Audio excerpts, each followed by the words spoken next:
On today's video, I'm really hoping that I can elicit some real thought-provoking dialogue on a very important topic of how blockchain is going to revolutionize yet another mega global industry. And by mega global industry, I'm referring to healthcare. Now, I've already made 2 videos on healthcare. My last video, I really highlighted some of the specific use cases for blockchain within the healthcare space, and really I believe that blockchain can make some real significant advancements or changes to our broken healthcare system that we're presented with today.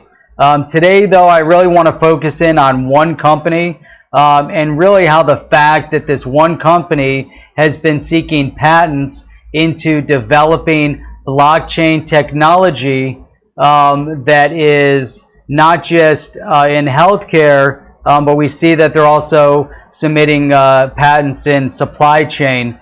And really, if we look at this mega company, which I'll mention in a moment, this company really, to me, proves the legitimacy of blockchain. Every mega company that gets involved in a big industry is one more cog in the wheel of blockchain's legitimacy and cryptocurrency's legitimacy in this space. Hi, this is Jeff with the HODL Report. Join me on today's video as we explore Walmart's attempt at bringing us to the Orwellian 1984. Before I begin, let me issue one minor disclaimer. I don't shop at Walmart, not that there's anything wrong with it, but full disclosure, I'm not really very comfortable with the idea of Walmart managing health records in any sense or in any way, shape, or form keeping my biometric scans in some Sam's Club database. Whether it's on blockchain or not, I'm really not really into it. But anyhow, so I'm not a financial advisor. Any opinions that I express on today's video are expressly my own opinions. If I'm to offer any advice, then let it be this. If Walmart does begin to offer any form of patient database storage, run the other way and run fast. Okay, with that, let's get into today's video to discuss Walmart on the blockchain, and let's see what they're doing now. I support blockchain initiatives to improve on healthcare, to change the way it's currently being managed. As in my previous video, patient data is a significant failing point of our current system, and really a solution that solves these issues needs to be presented. I thought I laid it out fairly well in the last video. I don't know if I purposely overlooked the current video's topic or if I somehow missed it. But Walmart did in fact file a patent, a healthcare related patent back in June. Now, I completely understand if Walmart was seeking a specific patent only in supply chain management and using blockchain technology for supply chain management. But this specific patent that they filed for really gives me reason to worry just a little bit. Now, if you really get into it and we analyze it a little bit, this is the type of solution that I believe could be used a little bit nefariously by corporations that are really seeking to maintain or control a database of information about us. Walmart has recently filed a patent that discusses the importance of having access to a patient's record on the blockchain, as I discussed in my previous video. The difficulty really of accessing patient data information in general, but one of the points that Walmart brings up in the patent that could really go overlooked is when a patient is in an unresponsive state due to a serious injury. Now, in their patent, their solutions really range from everything from biometric scan of a patient, which could be done via fingerprint, iris scan, facial recognition, a bracelet that's worn with an RFID built into it, or they didn't mention what the bracelet would have, or the possibility of an implanted RFID device that could be scanned. Now, I look at it and say with a QR code on a bracelet, we can actually scan it with our cell phone, and you can gain access to a lot of data. That they spend a lot of time within their patent talking about the hardware aspects of it, but we really have to take a step back and ask the question about the biometric aspect and the implantable RFID devices that they mention in the patent. Now, really, the patent only presents two potential scenarios, although, again, it spends a good deal of time discussing the specifics of the computer hardware, but specific option or solution number one would be people that already have, assuming that people already have their data stored on the blockchain. So this means that a patient is already walking around with a bracelet. They've already had the biometric scan done either by fingerprint, facial recognition, or iris scan, or they're already walking around with an RFID implanted device somewhere on their body, similar to the tracking mechanism that we put on our dogs. Now, if they already have their patient data stored on the blockchain, then obviously this information is already readily accessible for first responders at the scene of a crash. So in a case of an unresponsive patient, they can easily identify the patient data, which is critical to have at that moment, especially with the first responder, especially when they go into the ER. It's critical to get the patient data. And as I addressed before, right now it's not going to exist. It just isn't going to be there for the first responder or for the doctor in the ER. Now, number two is patient data may or may not already be on the blockchain as a general rule, but that the blockchain technology can actually be used to track a patient that is picked up. So meaning that they're recommending that as a patient's picked up, they either implant a device, an RFID device, they scan their fingerprint, they scan their iris, they do a facial scan, or they put a bracelet on. Those are all the different solutions that they've come up with. Now, again, it's a little bit ingenious to think about it, but I've a little bit overlooked some of these potential solutions with RFID chips. It seems a little too Orwellian in nature. So let's get into the patent. I want to go through the specifics of the patent, discuss it a little more, and then we'll get back and we'll summarize things a little bit. All right, so here we are, U.S. Patent and Trademark Office. This was June 14th of 2018. Patent was submitted. Obtaining a medical record stored on a blockchain from a wearable device. Now, they mention wearable in the headline, but as we get into it, that's not necessarily the case. So let me read the abstract, and then we'll get into the specifics. A method for obtaining a medical record of a patient that is unable to communicate, wherein the medical record of the patient is stored, it's my dog down below, is stored on a blockchain, is provided, including receiving an encrypted private key and a public key associated with the patient stored on a wearable device of the patient.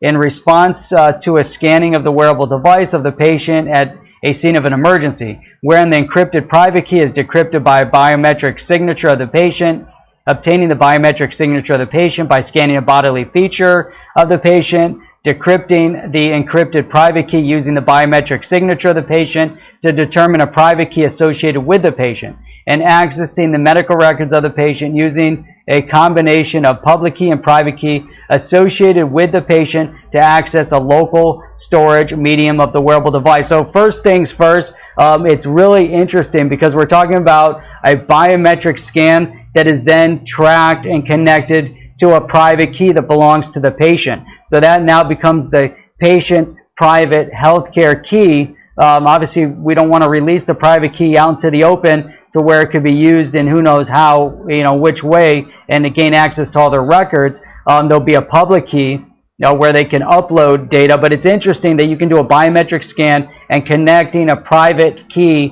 to that biometric scan. I think that's a really important aspect of this of the patent here. So you can see they actually filed back in December of 2017. So it took about 6 months for it to move through. So we're not going to read all the claims, but really method number one is really they focus primarily a method for obtaining a medical record of a patient that's unable to communicate. wherein the medical record of the patient is stored on the blockchain. So in this case, the data is already stored on the blockchain. They get into exactly the hows that we just read.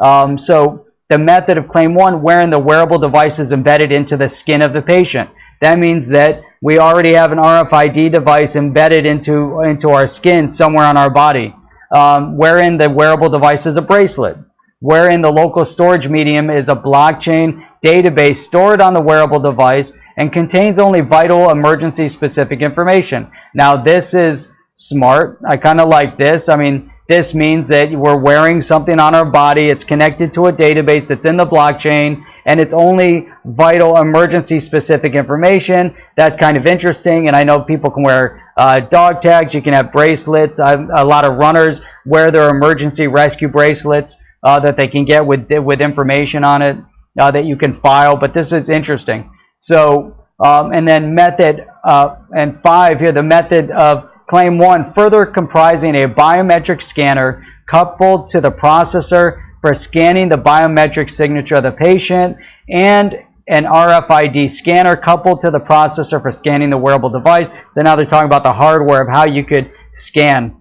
And obviously this is in case of emergency, and in each and every one of these really a case of emergency. But here again, wherein the bodily feature of the patient is at least one of a fingerprint, an iris, a retina, and a facial feature. So this is going to be repeated over and over they actually presented 3 scenarios, but there's really only 2. And then here we have a computer system comprising a processor. They kind of get into it.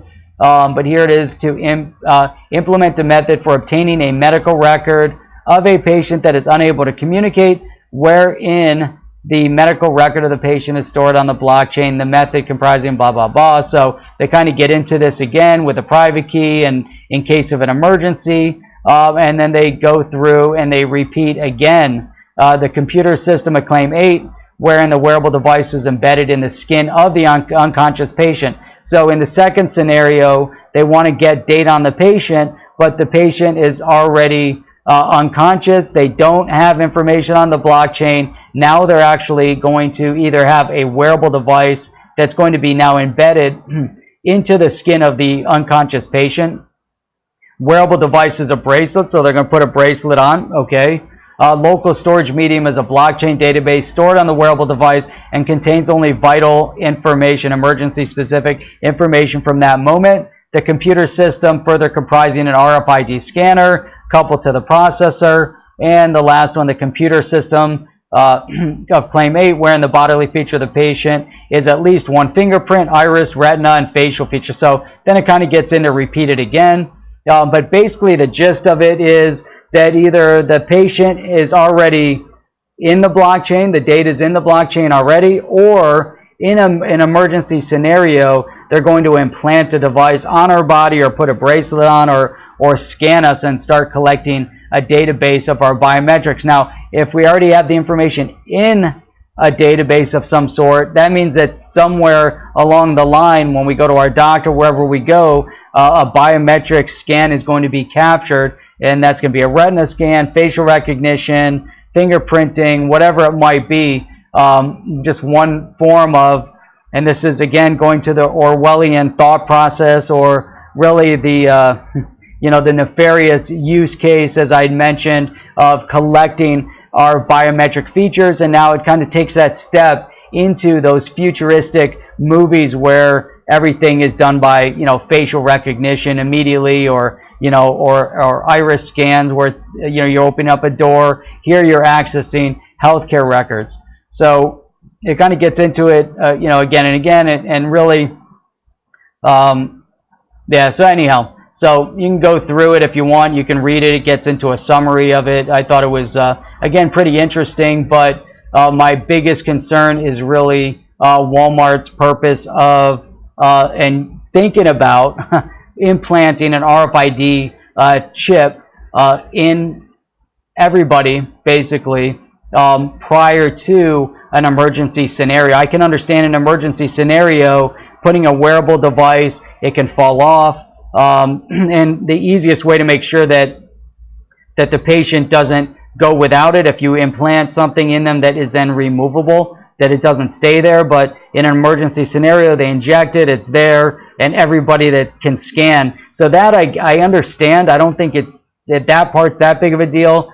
I do have a bigger issue with the first part. I have a big issue with the implantable device if it's not removed, and there should be some sort of a proof source to show that the RFID chip is being removed, and the RFID chip isn't something that can be scanned as we walk around, as people are capturing RFID data from our credit cards and other things. All right, so Walmart entering the healthcare space, really again leading with this idea of an implantable RFID device, or potentially securing a complete database of facial recognition and iris scans. This could very likely be the direction that healthcare is moving in, but I'm not really comfortable with Sam's Club holding the keys to my data. The concept behind the patent is to really present a solution to the patient data information that isn't accessible today, and I mentioned that in my previous video. And again, it is a major issue, especially in emergency scenarios, or if you're traveling scenarios, you don't have your information with you, and now you're stuck in an emergency situation. Maybe you're conscious or you're unconscious. Either way, you don't have your data. If you're unconscious, then forget about it. You know, then they have no way of even finding out, because they can't ask you, obviously. It really helps provide the first responder and the ER docs with some vital patient data that they could use in that moment of emergency. So, questions to the community. Would you wear a bracelet, submit to an iris scan, fingerprint scan, facial recognition, or would you allow your healthcare professional to embed an RFID chip into you somewhere? Or how about a tattoo of a QR code somewhere on your body that can be scanned to collect your data? I think this is really important for discussion, because the topic has now presented itself. The topic is now in front of us thanks to Walmart. I hope you enjoyed today's video. If you did, please provide a thumbs up. If you want to see more videos like this, please subscribe to the channel. I did take some advice, and I got a new mic. This is actually just a lapel mic. I have another mic coming. This one I had around. I hope that the sound is a bit better today. I went through a bunch of settings, but if not, leave me more comments and tell me that the mic sucks. But it's going to be changed. I should have it here within the next day or so, thanks to Amazon. I look forward to seeing you on my next video, and until then, keep on hodling your crypto.